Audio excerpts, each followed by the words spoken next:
What's up? It's week 9 Stacks and Facts video, joined by Sharpie and Brady, DFS by the numbers. How are you guys feeling today? Pretty good. Can't complain, bro. It's Friday. You know what that is. It's time to get money, time to get paid, and then we can get laid. So let's get to the monies. Yeah, man. I can't wait to get inside this slate. It should be a pretty interesting slate. Let's get into the first game. Cleveland versus Cincinnati. Cincinnati, 2.5-point home favorites here. Over under is 47. And to be honest with you, a game that could be very interesting from the Cincinnati perspective. But Brady, what are you looking at in this first game of the slate?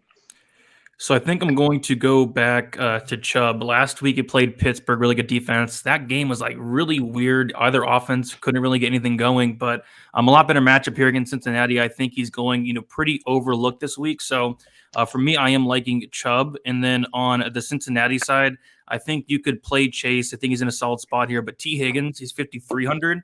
He's getting a ton of targets each week. So yeah, don't mind Higgins. So if I had to pick my favorite two would be Higgins on the Cincinnati side and then Chubb on the Brown side. Oh, and I think Landry's in a solid spot as well. Of course, we have no Odell Beckham Jr. That's going to bump up Landry, and for some reason he's priced at 5,100. So yeah, he's too cheap.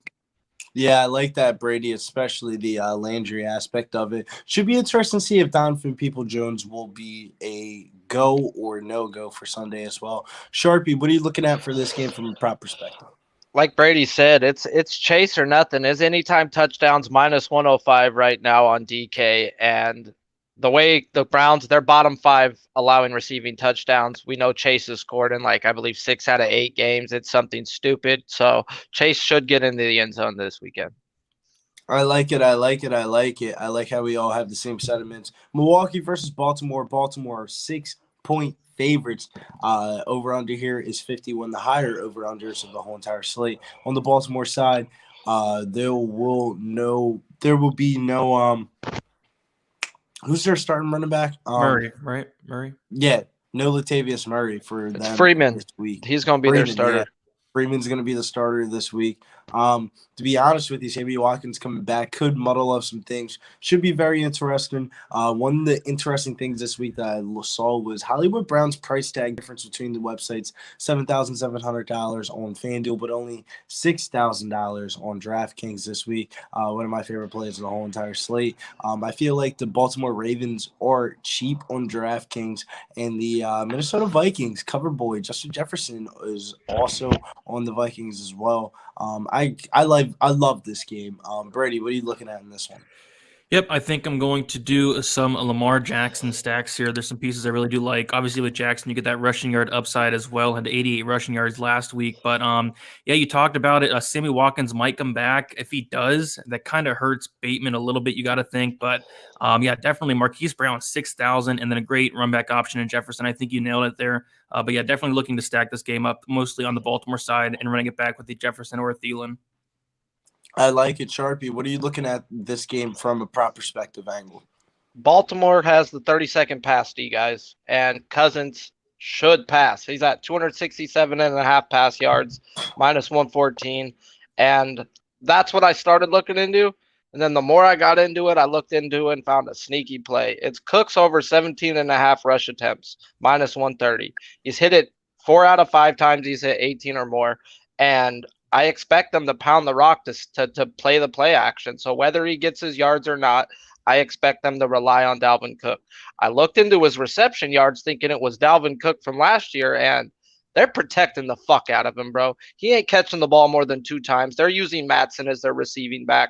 So I don't want nothing to do with his reception yards. And watch him burn me on a screen this week. But that's the roll of the dice, bro. I've looked into 8 weeks of game logs, and they're not using him as the receiving back. They are using him as the pound the rock. And to beat the Ravens, you're going to have to feed him 20 times. So give me over 17.5 carries for Dalvin Cook. I like it. I like it, Sharpie. That is going to be the cap on that game. Las Vegas Raiders taking on the New York Giants. They are 3-point road favorites here. Over under is 46. For this game, I'm not going to play Travis Kelce this week. One of the reasons why is because we have guys like Darren Waller on this slate. Love me some Darren Waller and Brian Edwards with Henry Ruggs situation going on. We'll touch on that a different day. But for the Giants, their injury news report is very interesting. Sterling Shepard is listed as doubtful, proceeding as if he is out.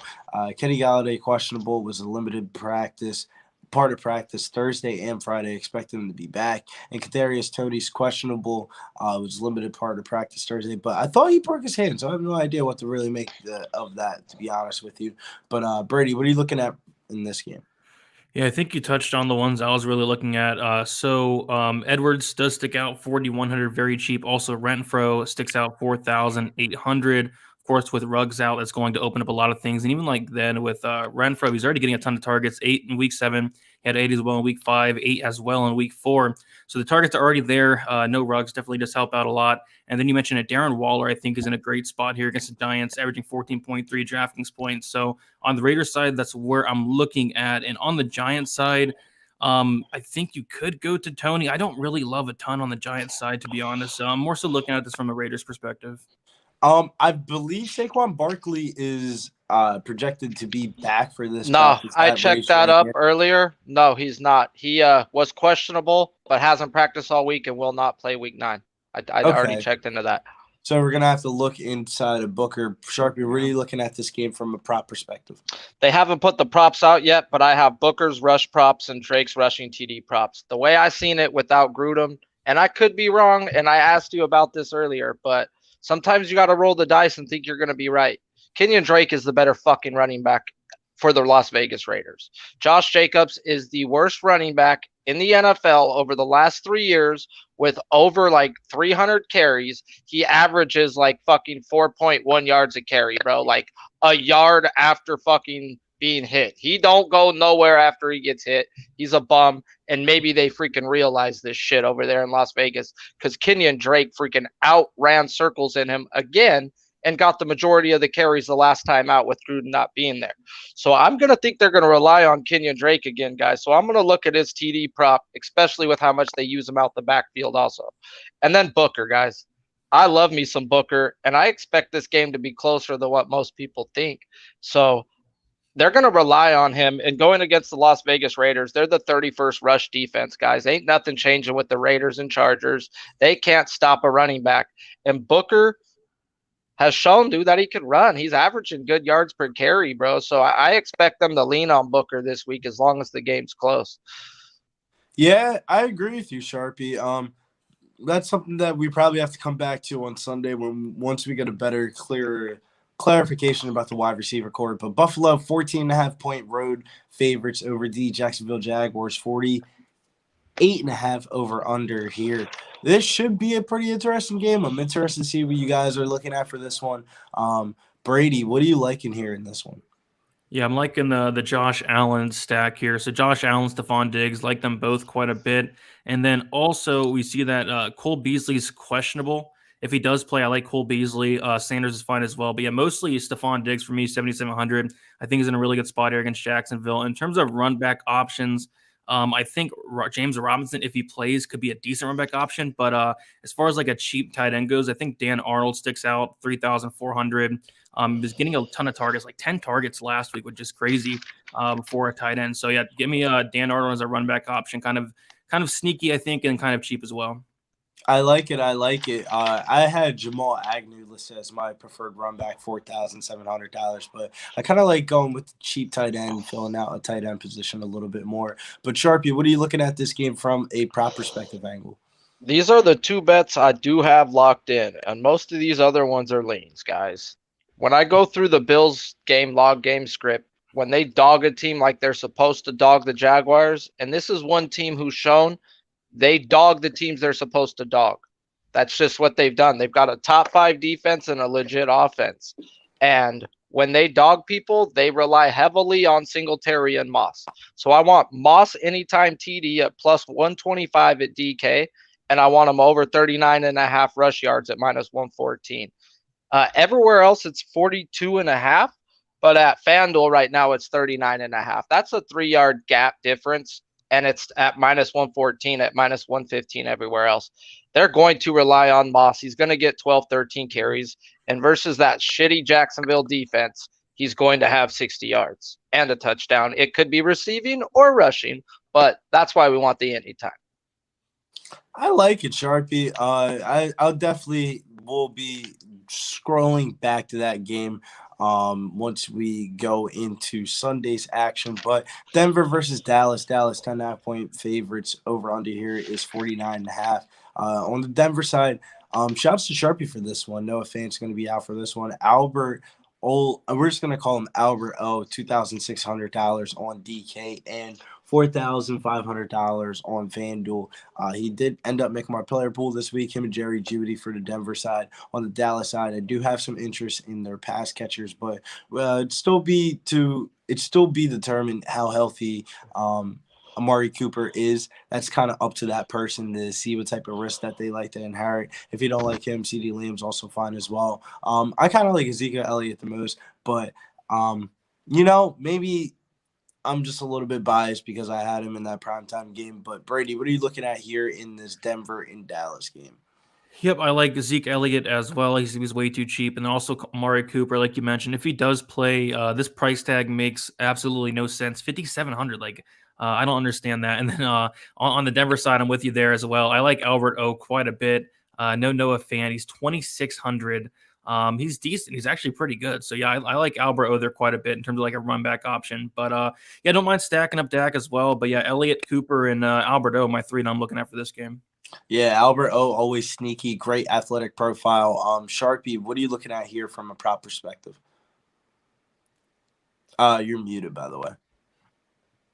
I was probably muted for a good reason. I was going to smoke some weed, but then I got them already high. So, but yeah, this game I straight up wrote pass on, dude. I don't know how Dak's going to be. I don't know how this Denver defense is going to respond without Von Miller.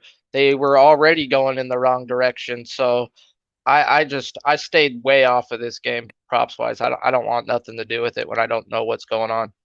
Yeah, definitely do feel you on that one, but I feel like we'll know a little bit in this next game here. Atlanta versus New Orleans Saints. Saints are 6-point favorites coming off a huge win against the Super Bowl defending champions Tampa Bay Buccaneers last that week. You called. Over under here is 41.5. Game that I called last week. Taysom Hill shall be returning for the Saints. Pretty interesting game. Calvin Ridley's out for the Atlanta Falcons side. So I'm going to kick it to Brady. Brady always has a good read on these Falcons. What are you doing without Calvin Ridley in the lineup this week? Yeah, first of all, my fantasy team is hurting bad because I had Calvin Ridley. But yeah, on the Falcons side, I mean, I think Pitts is interesting, 5,900. But the problem with that is I'd rather go up and get Waller. I'd rather go up and get Kelsey. Or go down to get Andrews. Yeah, or go down and get like a lot of these cheap guys. Yeah, I think Pitts is in play, but there are other guys I like a little bit more. Even like Russell Gage, I'm not interested in as well. I think I'm just going to completely pass on the Atlanta side. It'd be Cordell Patterson or pass, but you see that the Saints have actually given up the least amount of DraftKings points to opposing running backs. So, yeah, probably pass on the Atlanta side. On the New Orleans side, the total definitely does concern me, but I think Alvin Kamara, 8,200 is in a solid spot, pass catching upside, averaging 20.5 DraftKings points per game, and a really, really good matchup. So probably Kamara in this game or pass, honestly. It would be interesting to see how Taysom Hill and Kamara will play this year. I know last year when Drew Brees went out, Kamara's fantasy points really took a drop off with Taysom Hill in the lineup. So I'm a little bit hesitant on Kamara this week. Me personally, from a prop perspective, I'll be trying to circle Cordell Patterson's receiving yards again. It was at 35.5 yards last week. If we can get that number again, I would definitely be slamming that. Sharpie, what are you looking at this game from a prop perspective angle? When I go to it, I look at it. New Orleans versus the pass is 22nd in the league. Atlanta versus the rush is 25th. So then where do I go? Well, Alvin fucking Kamara is at 75.5 rush yards versus the 25th worst rush defense.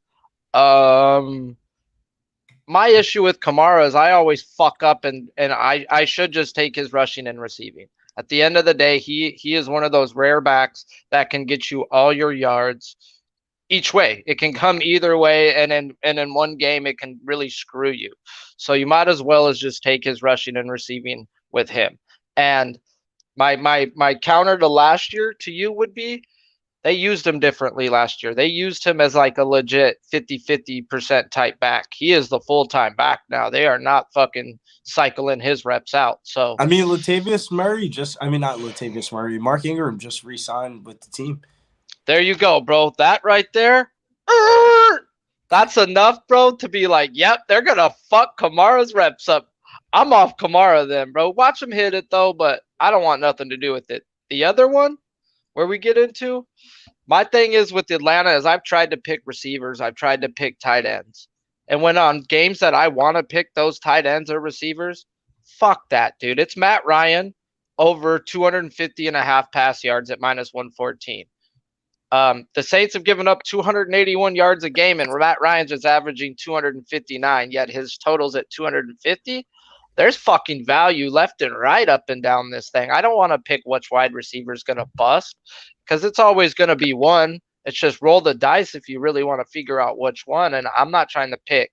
I know Matt Ryan's going to torch it up because the New Orleans defense is really good versus the run, and Mike Davis is a bum. And Cordell Patterson is a bum. He can catch the ball, but he ain't a running back. He's a receiver. So, yeah, I expect lots of passing yards, maybe even the attempts look at. And then I looked at his touchdowns, over 1.5 at plus 110 at BetMGM.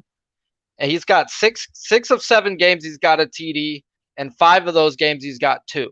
So you might as well, dude, is just play the 2 touchdowns with the guy. I mean, 5 out of 8 games he's hit it at plus money for you. So versus a team that's not so good versus the pass, this is a time I'd look to play on Matt Ryan. I like it, Sharpie. Only concern about that game for me would be the pace with Taysom Hill in as the quarterback. That would be my only hesitation in that one. But Houston versus Miami Dolphins. Dolphins are 5.5-point favorites here. Tyrod Taylor is back 46.5 over under. Finally, Houston will finally have points on the board here. For Miami, we thought Devontae Parker was going to be back, but ended up having a setback of an injury, so he's going to be out again, leaving this wide receiver core pretty shallow for the Dolphins this week. Brady, what are you looking at here for this game? I'm looking at the 2 wide receivers on each side, Brandon Cooks and then Jalen Waddle. I think they're pretty solid plays, so going to be going to those. Outside of that, nothing really sticks out, but yeah, I really do like Cooks. I know they priced him up a little bit, right? Yeah, last week he was 5,700. Now he's 6,100. Good matchup against Miami here. And then, like you mentioned, no Parker. Waddle's getting a ton of targets week in and week out. Yeah, I like both. Yeah, for me, I'm going to sneakily get me some Myles Gaskin action, $6,100, $5,800 on DK this week. I think he draws a pretty good matchup against the Houston Texans right here. It's very rare that we see the Dolphins as 6-point home favorites, but if that is the case to be,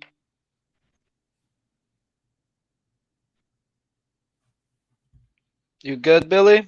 Kind of went zip, zip, zip. No, I ended up having a phone call, but my bad.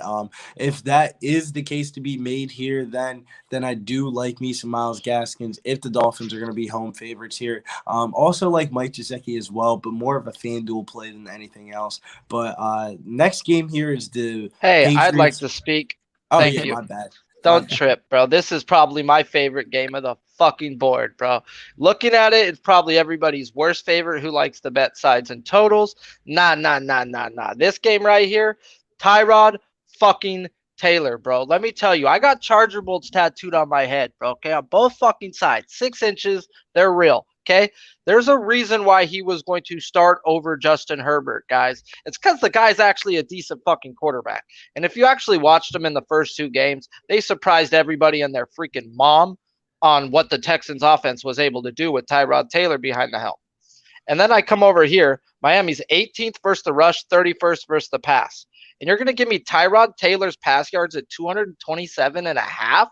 That's just fucking disrespectful, dude. That guy's was balling it for that game and a half he did play. And like Brady said, Brandon Cooks, guys, 64.5 receiving yards at minus 115. This guy's going to have 100 plus, and who knows if he should score, but there's a chance he doesn't. I'm not on his touchdown, but there's no reason he doesn't. His catches is at 4.5 at juice to minus 139. That ain't bad at all. But his yards per catch is 11.5. But that means you got to take into that with Mills, though, dude. When Tyrod Taylor was there, he had 5 for 132. And he was getting balls thrown to him down the field, not just little 2-yard dunk off. So I expect Cooks to be heavily, heavily favored. And the sneaky play, which I tried to talk Billy and them on this morning, and they need to put one of these guys in their DraftKings lineups this week.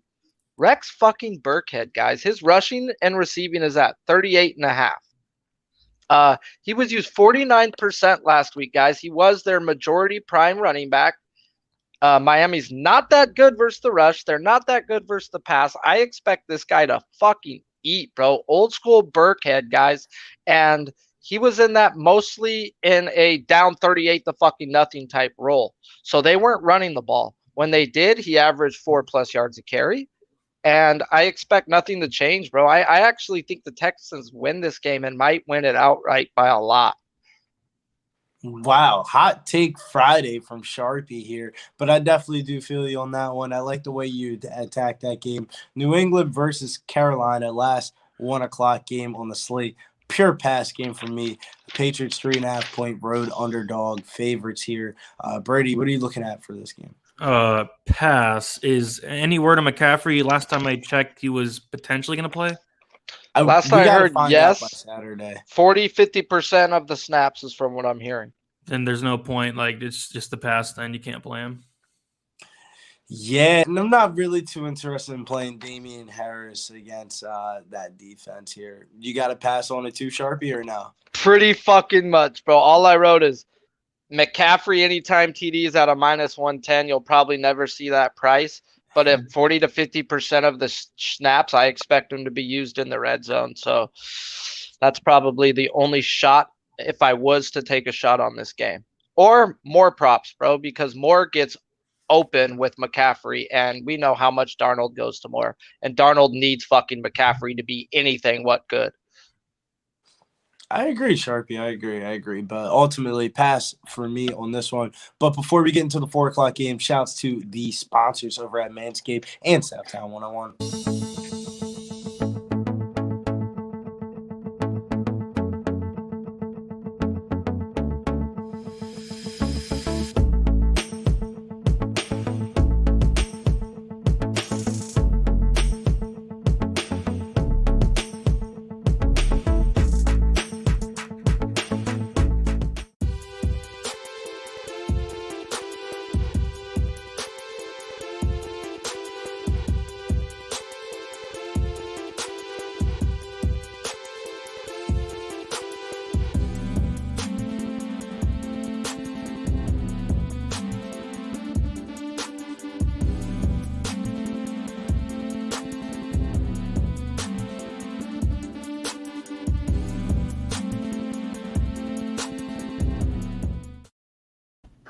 What's up? It's Billy Briz at Getting Bills, joined by Sharpie and Brady, breaking down Week 9 Stacks and Facts video, getting into the 4 o'clock slate of games. Chargers 1.5 point road underdog favorites versus the Philadelphia Eagles. Over under here is 50.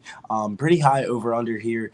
Game that I have a lot of interest in from the Chargers perspective. Brady, what are you looking at here in this one? Austin Eckler is probably one of my favorite running backs on the slate this week. 7,900. Tons of target upside each and every week. He had 10 targets last week. Going to get some rushing attempts as well. I think Eckler's in a great spot pretty much every week, but even this week against the Eagles, who have given him, I believe, like the 6th most drafting points to opposing running backs. So, yeah, for me, it is Austin Eckler. I think you can always go to Keenan Allen. I don't like how they priced him up a little bit, but, you know, Eckler for me probably for the most part.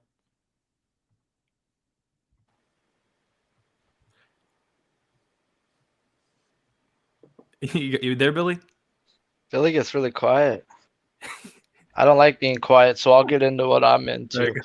I'm looking at Jared Cooks right now, dude. He's averaging 11.3 yards per catch. He hasn't had 30 yards, though, in 5 straight, but only 3 drops on 38 targets. So they're not offering me his catches yet. And if they put it at 2.5, I'm going to smack them upside the head. The Eagles are allowing the most receptions to the tight end spot. So yards, maybe not so much, but catches, yes.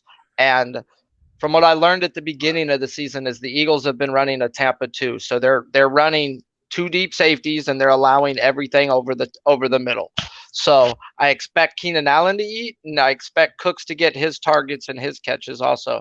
This is not a Williams day for me. Maybe Williams might get a touchdown or red zone look, but this is one of those games where he only gets looked at 4 times in my eyes. So looking at that on the Chargers side, Jared Cook's receptions. And then I was dead ass wrong on Gainwell. I'll tell you guys that last week. I mean, if I bet it and I lost up money, and what I did learn is they all ended up with about 12, 13 carries. But Gainwell got all of his in garbage time, guys. So Gainwell is nothing to these coaches.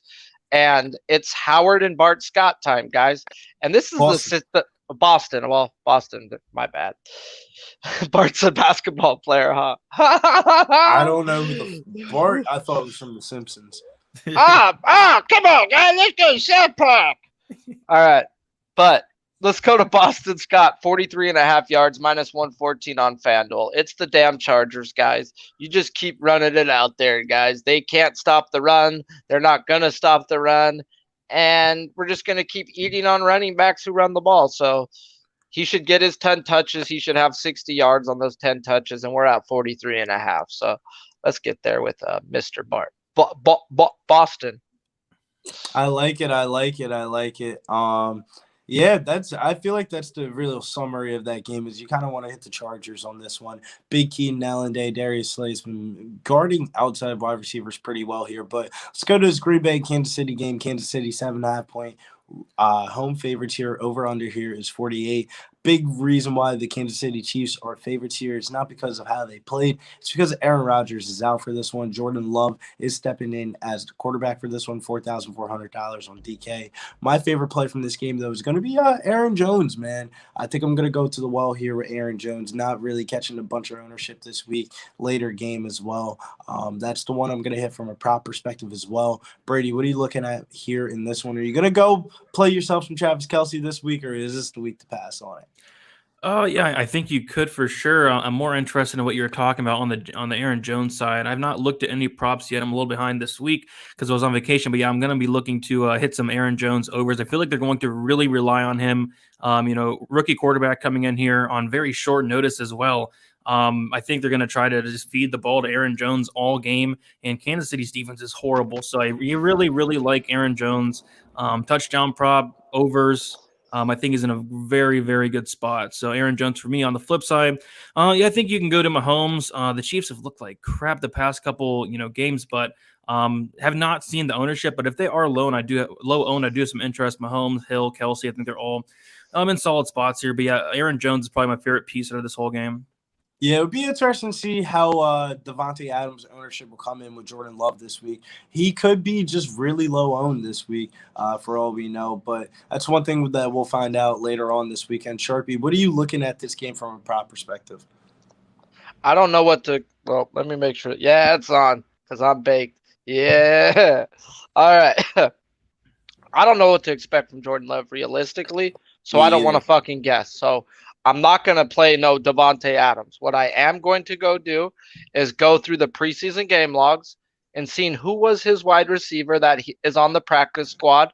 And because they got a bunch of practice squad wide receivers on there. They got Jordan Love's dude on there. Let me tell you that, guys. The guy that's been taking reps with him, the guy that's been doing every type of work with him. And that's the guy he's going to fucking look at more often than not. And it's going to be a nobody, bro. And it's going to be a sneaky DFS type play in my eyes, too. You've always got to look at a backup's quarterbacks. Who's his guy that he takes reps with? Because that's who he's going to go to on third down. He's going to know where he's at on third down. And that's just the way it normally works out. So I'm going to look at that. But my one play I am on is Mahomes over 2.5 touchdowns, plus 140 on DK, guys. He had 4 straight games with 3 touchdowns. Then the next 4 games, absolutely nowhere near. Some 2, but he never sniffed a 3 again. He gets 3 this time, guys. He's going up against a crappy, just as bad as the Chiefs are. The Packers ain't too much better, and now they're getting injuries too to it. So this is going to be a shit fest type game, and I don't know if the Packers can hang in there.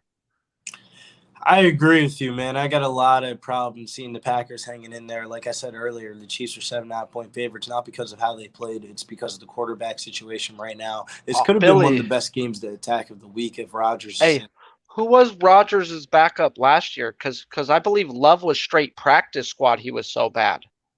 He Yeah, I wasn't even forget his off the top of my legit head. backup. I wasn't. It was, fuck.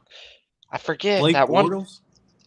Was it Bortles? It was one of those fucking weird dude names that didn't pan out, bro. But it wasn't Jordan Love. It's So if probably he like couldn't even be their backup last year, how's he going to be against a real NFL defense? Granted, it's the Chiefs. It's an NFL defense. they're about to run the shit out of the football. What if they're down fucking 14, You're right. 17? I don't think that's a guarantee with these Chiefs. It's not, bro, but it can happen. Yeah, it's definitely on the cards. But let's get into this last game of the night, Arizona versus San Francisco. San Francisco, 2-point home favorites here. Over-under is 45.5. Deebo Samuel is one injury news you got to follow and monitor throughout the week here. My favorite play in this game, though, Brady, are you sold that Eli Mitchell is a bell cow back this year? Eli, I think he looks like it, right? And he's cheap. I mean, he's been getting the usage like it, man. If so, man, I mean, that's a good price tag. No, he's very cheap, 5,100. I like him quite a bit. He would probably be the only guy I do look for on the 49ers. Mitchell, really cheap, like him there. And then, yeah, I mean, Deebo Samuel, questionable. If he does play, he's fine. We see that Kittle's coming back, but, Arizona's really good against the tight end. But, yeah, I think I'm going to be looking at Mitchell, 5,800 there on the San Francisco side. But on the other side, there is a play that really does stick out.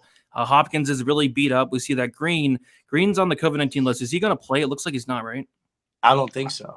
Yeah, I don't think so. So Randall Moore, 4,200. Like, this guy is way too cheap, especially if Green does not play.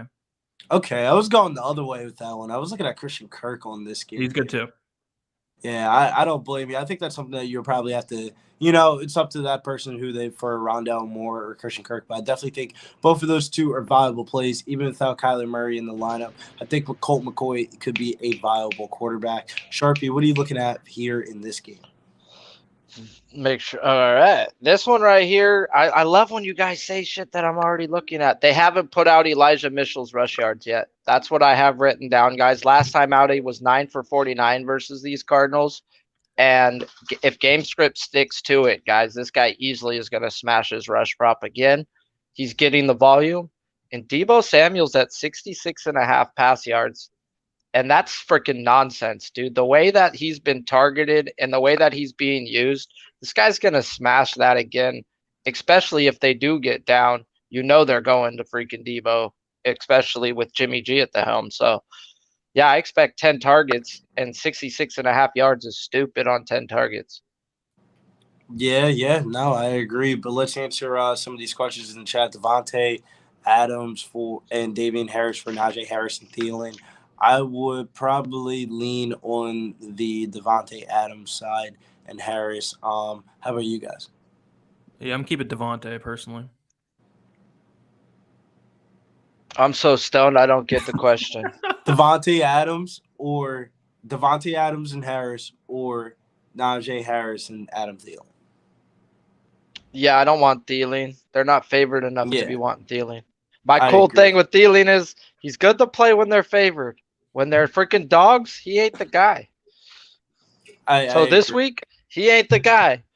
Shouts to Maxwell Smart joining us in the chat. Make sure you check out the top 25 college basketball countdown coming on Pub Sports Radio tonight at 10 o'clock East Coast time. But I think that's really going to wrap it up for this video, man. What do you guys want to do for your conviction play of the week? Me personally, my conviction play of the week is going to be Myles Gaskin. I might be on an island by myself, but I'm going to use him as value this week. Brady, who is your conviction play of the week this week? It's going to be Aaron Jones. I love the matchup against Kansas City. Their defense is horrible, and I really feel like they're going to rely on him a ton. So Aaron Jones for me. I agree with you on that one, Brady. Aaron Jones would probably be my preferred pick if I wasn't going crazy off the radar. Sharpie, what are you looking at for your conviction play of the week this week from the prop market? This shit right here, it's Tyrod time, baby. Woo. Tyrod Taylor over 227.5 pass yards. He's going to have 300 plus. Just fucking ladder that bitch to 300. Tyrod time, baby. Let's get it, baby. On that note, make sure you hit the like button on your way out, hit the bell notification so you get notified for all our live videos. Till next week, we out.